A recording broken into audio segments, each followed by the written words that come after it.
Hello, my name's Paul. I'm going to take you through some of the items on our camper van Daisy. We're going to start with the general cab area, and I'll tell you a little bit about the features in there, and then we'll start having a look at the rest of the camper van.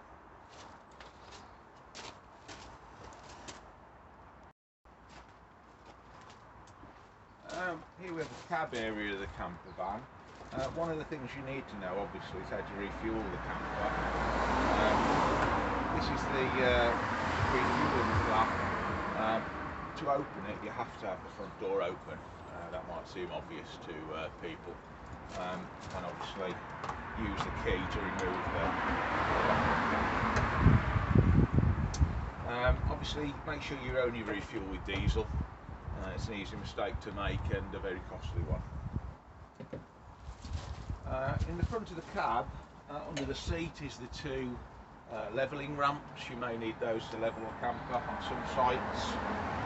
In the glove box, there's a first aid kit and some spare fuses if you were to need them for any reason.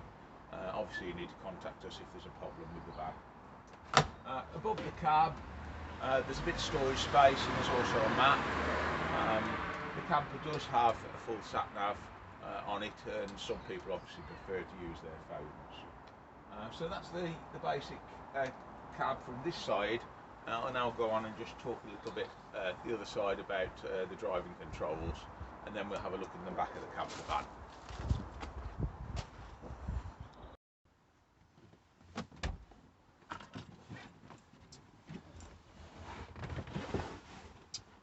Okay, we're now in the cab of the Daisy, the camper van. The controls are fairly straightforward, just like a regular car. We've got wipers and lights on the two sticks, and we've got normal instrumentation on the camper.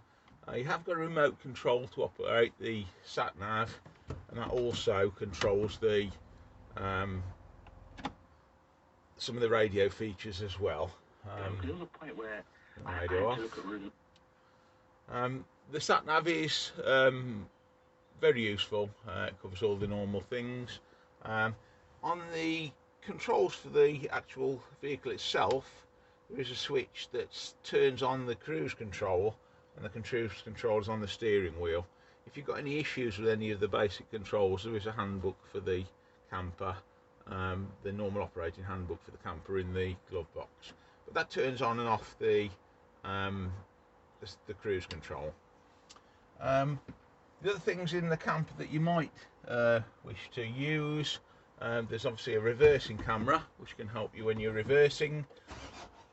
What I would say to you is don't rely on the reversing camera only. If you've got a problem reversing the camper and you've got someone with you, get them out to have a look behind the camper. It'll make it much easier and safer.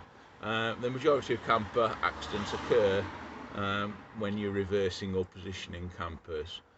So if you can get someone outside and put the windows down, that'll make it a lot simpler and easier for yourself. So the reversing camera comes on automatically when you select reverse gear. The rest of the controls are fairly straightforward. Under the driver's seat is the equipment, the jack, the wheel brace, and a lowering rod to lower the spare wheel in event that you need to get the tyre from under the rear of the van. I will show you that when we go around the back of the van later. The easiest way to access the tools is to slide the seat right the way forward, and you can get to them from behind the seat. And that's main cab controls, I think. You've got electric windows and electric mirrors.